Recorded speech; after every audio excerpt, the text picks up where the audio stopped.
Hey everybody, it's Dom Michelle.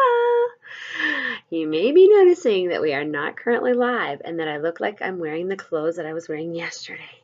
And that's because, guess what? School's canceled for today as well.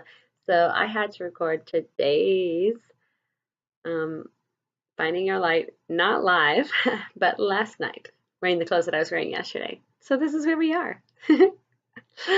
Anyhow, we're going to do the Finding Light anyways. We're going to push through. We're going to make it happen. But it is going to be recorded instead of live this week. So I apologize for that. Not my preference. Anyhow, this week we're going to be talking about disagreements. Disagreements. Dun, dun, dun. The verse we're going to be highlighting is Romans 12:16 from the NIV. Live in harmony with one another. Do not be proud. It's a little verse, says a lot. All right, here's my big secret. I am scared to death of conflict. There's a proverbial closet inside my mind, and anytime conflict arises in any part of my life, every part of me wants to run and hide inside that closet. Not every disagreement in life leads to an argument, but when you're like me and you hide from arguments, really, you can try to pretend that disagreements only happen once in a blue moon, but truly, they're happening all the time. They're almost constant. For instance, you wake up in the morning, you drag yourself to the shower, and you're about to climb in, and you discover that the drain is full of hair. Somebody you live with, there's all of their hair in there. Now that nausea you feel is riding the coattails of what is actually a disagreement between you and your living partners, whoever, roommates, family, whatever. It's a disagreement between you and them about what is sanitary and what's good manners. So here we go. You're barely awake and you're already in a disagreement. So it's happening all the time in your life. Life is full of disagreements. Therefore, it is of utmost importance that we learn how to deal with them in such a way so as to get a satisfactory result. It may feel good to scream bloody murder at your family and call them pigs, but it probably won't help you to avoid experiencing the same problem in the future.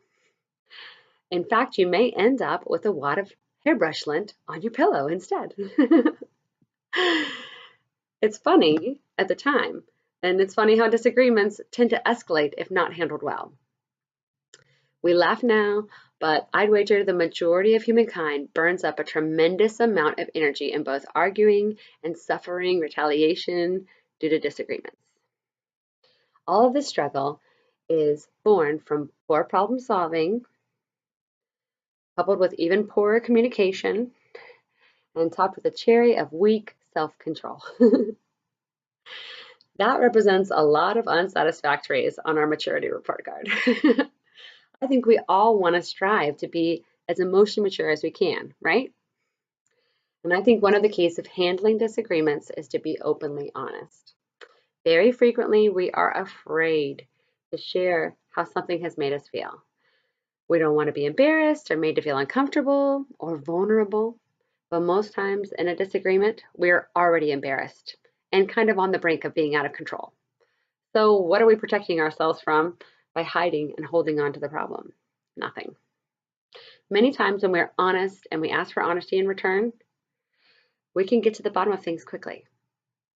A lot of times our disagreements are actually just misunderstandings on both sides. For instance, maybe your brother is mean to you because he thinks you're being mean to him. But when you didn't even realize he was taking something you said in a way you never meant it. If you were both honest and clear about how you're feeling, you could quickly see the whole thing is just a mistake.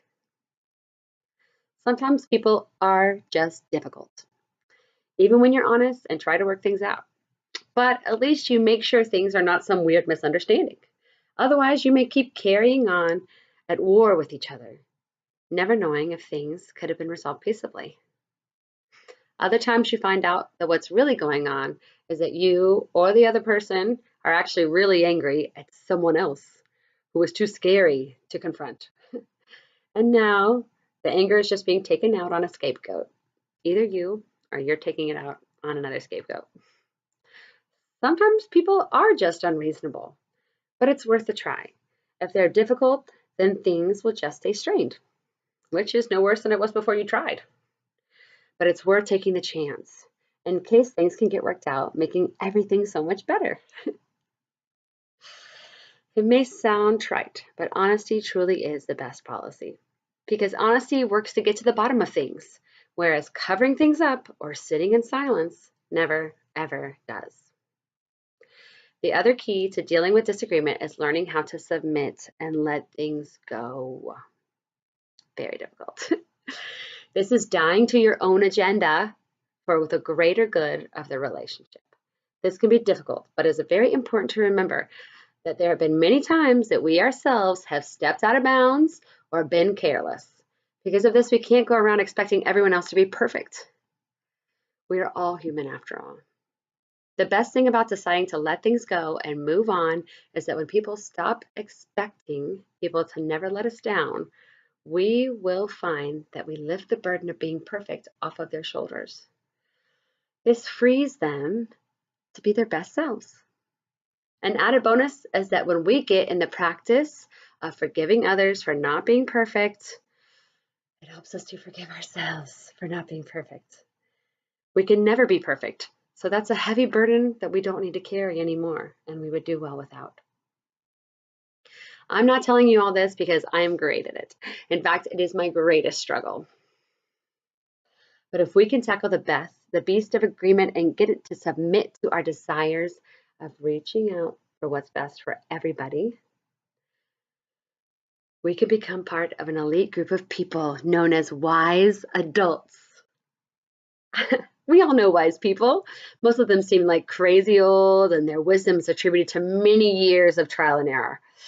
But what if we could become more like them when we're still young and had our whole lives to influence the world? I believe this is the kind of path that Jesus is calling us to. After all, he said, "Blessed are the peacemakers, for they will be called sons of God." If we seek to become peacemakers, not only will we know that we are sons and daughters of God, but other people might actually know too. I hope everybody is doing great, that you've had a good week. I know it's been kind of crazy with the weather. There's been so much negativity on the news lately. I mean, I guess it's always like that, but geez, it's been weighing heavily on me this week.